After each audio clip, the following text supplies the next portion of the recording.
आताच्या घडीची सर्वात मोठी बातमी, एकनाथ शिंदे यांची गटनेतेपदी निवड करण्यात आलेली आहे। शिवसेना शिंदे गटाकडून एकमताने ठराव मंजूर करण्यात आलेला आहे। शिवसेना शिंदे गटाकडून हा ठराव एकमताने मंजूर करण्यात आलेला आहे। एकनाथ शिंदे यांची गटनेतेपदी निवड करण्यात आली आहे। मुंबईमधील ताज लँड्स एंड या हॉटेलमध्ये निवडून आलेले शिवसेनेचे आमदार आणि एकनाथ शिंदे यांची बैठक होती आणि या बैठकीमध्ये हाच महत्त्वाचा ठराव होता ज्याच्यावर आता एकमताने मंजुरी करण्यात आलेली आहे। एकनाथ शिंदे यांची गटनेतेपदी निवड करण्यात आली आहे।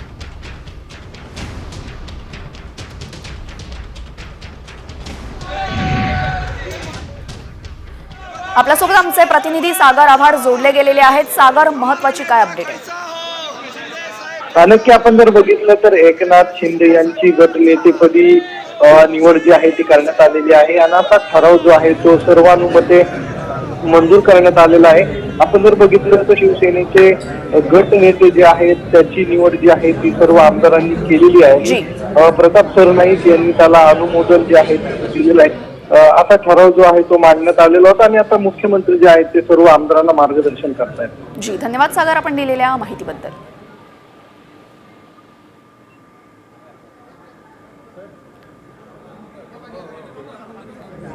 तर शिवसेना शिंदे गटाकडून एकमताने मंजुरी देण्यात आलेली आहे। या ठरावाला गटनेतेपदी एकनाथ शिंदे यांची निवड सर्व शिवसेनेच्या आमदारांनी केलेली आहे। ताज लँड्स एंड या हॉटेलमधली बैठकीची दृश्य आपण बघतोय। शिवसेना शिंदे गटाकडून हा ठराव एकमताने मंजूर करण्यात आलेला आहे। विधानसभा निवडणुकांमध्ये शिवसेनेच्या फुटीनंतर मोठं यश एकनाथ शिंदे यांच्या शिवसेनेला मिळालं। त्यानंतर सर्व विजयी आमदारांना घेऊन त्यांनी इकडे बैठक घेतली आणि आता तिकडे त्यांची एकमताने गटनेतेपदी निवड झाली आहे।